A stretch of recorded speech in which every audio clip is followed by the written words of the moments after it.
ทำชั่วทำเลวตลอดเอ้ยทำไมรุ่งเรืองเอาเรื่องมึงเอาอ่ะคือไอ้ตัวนี้อย่างแรกคือเราต้องนิยามคำว่าดีกับได้ดีก่อนไอ้คำว่าทำดีได้ดีเนี่ยคนส่วนใหญ่คิดว่าคำว่าได้ดีหมายถึงรวยสุขภาพดีการงานสำเร็จเจริญรุ่งเรืองซึ่งมันไม่ใช่ครับอันนั้นมันแค่ผลที่เกิดจากความดีครับเพราะว่าในพุทธศาสนาเนี่ยเราไม่ได้สอนว่าทำดีแล้วได้ดีนะทำดีแล้วดีเราทำดีเพราะมันเป็นสิ่งที่ดีพอทำปุ๊บเราเป็นคนดีทันทีทำชั่วแล้วชั่วทำชั่วปุ๊บคุณชั่วทันทีแต่ผลที่เกิดตามมานั้นมันจะเป็นจังหวะของกรรมที่เกิดขึ้นเหตุและผลเป็นเหตุและผลซึ่งอย่าลืมว่าเราไม่ได้เพิ่งเกิดมาชาตินี้เราเกิดมาไม่รู้กี่ร้อยกี่พันชาติแล้วเพราะฉะนั้นบางคนในชาตินี้ทำดีก็จริงแต่ชาติที่แล้วอาจจะเคยไปฆ่าคนไปขโมยของคนมาก็เยอะเพราะฉะนั้นกรรมเนี่ยมันมีลำดับการใ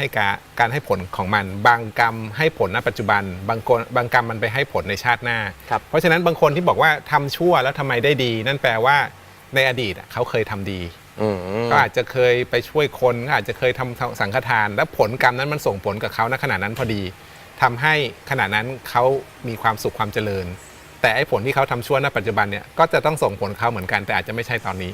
ในขณะที่บางคนทำดีเหลือเกินทำไมไม่เจริญไม่อะไรยากจนลำบากเพราะในอดีตอาจจะเคยไปขโมยของไปฆ่าคนไปอะไรและผลนั้นมันมาส่งในปัจจุบันเพราะฉะนั้นจึงทำให้ผลมันเกิดเป็นแบบนั้นแต่ไอ้ผลที่เขาทำดีนะตรงเนี้ยมันก็จะทำให้เขาดีแน่นอนเพียงแต่ว่าระยะเวลามันยังมาไม่ถึงเพราะฉะนั้นไอ้คำที่ว่ากรรมติดจรวดก็อาจจะไม่ได้เป็นเสมอไปมีไหมแบบว่าคูปองหมดแล้วคูปองจากชาติที่แล้วที่สะสมไว้หมดปุ๊บแล้ว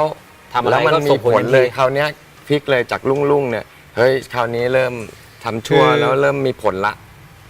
กรรมมันอย่างที่บอกคือมันจะมีกรรมที่ให้ผลชาตินี้ก็ทันทีก็มีแบบที่กรรมติดจรวดกับกรรมที่ให้ผลในชาติถัดไป